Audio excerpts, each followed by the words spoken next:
एक दिन मैं अपने दो बड़े भाइयों के साथ घर पर थी। मेरी मॉम काम पर थी और वह रात 8 बजे तक वापस नहीं आने वाली थी, इसलिए हम बस उनका इंतजार कर रहे थे। उस वक्त मैं केवल 7 साल की थी और मेरे भाई 13 और 14 साल के थे। वे मेरा बहुत ध्यान रखते थे। मुझे यह घटना इतनी अच्छी तरह से याद है कि मुझे नहीं लगता कि कोई भी चीज मुझे इस घटना को भुला सकती है, और कभी कभी मुझे इसके कारण बुरे सपने आते हैं। उस वक्त मैं और मेरे भाई खाना खा रहे होते थे।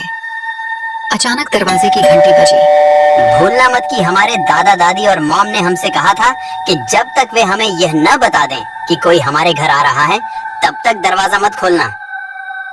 मेरे दूसरे भाई ने हमें दरवाजे के पास न जाने के लिए कहा था।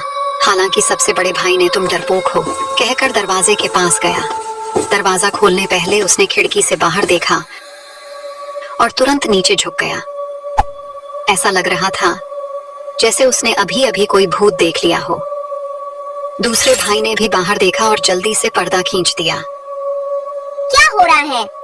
मैंने पूछा, लेकिन मेरे पहले भाई ने कुछ कहे बगैर किचन से एक बड़ा अजीब चाकू लिया। मुझे फोन दो जल्दी। उसके हाथ में काली मिर्च स्प्रे भी अब देख सकती थी। मैंने उसे फोन दिया और मैं एक छोटी और भोली लड़की थी, इसलिए मैं अनजाने में दरवाजे के पास पहुंची और मैंने दरवाजा खोला। तभी मेरा दूसरा भाई आया और उसने मुझे लेके दौड़ना शुरू कर दिया।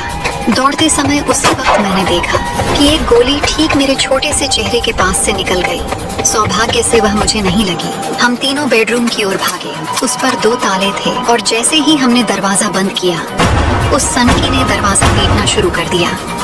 मैं जोर जोर से रोने लगी और उसने मुझसे कहा, चिंता मत करो बच्चे, मैं उसे सुलाने में तुम्हारी मदद करना चाहता हूँ।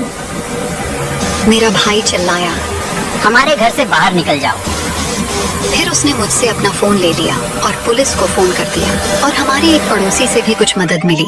किस्मत अच्छी थी से पुलिस तुरंत आ गई और उन्होंने ठीक उसी जगह पर गिरफ्तार कर लिया। मेरी मॉम भी पुलिस का फोन आने के बाद घर वापस आ गई। उसने हमें बताया कि वह एक दाई को काम पर रखेगी।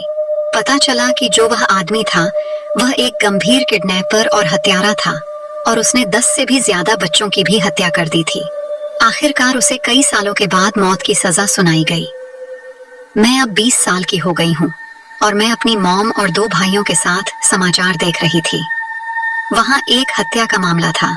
2 छोटे लड़कों की उनके घर में हत्या कर दी गई थी।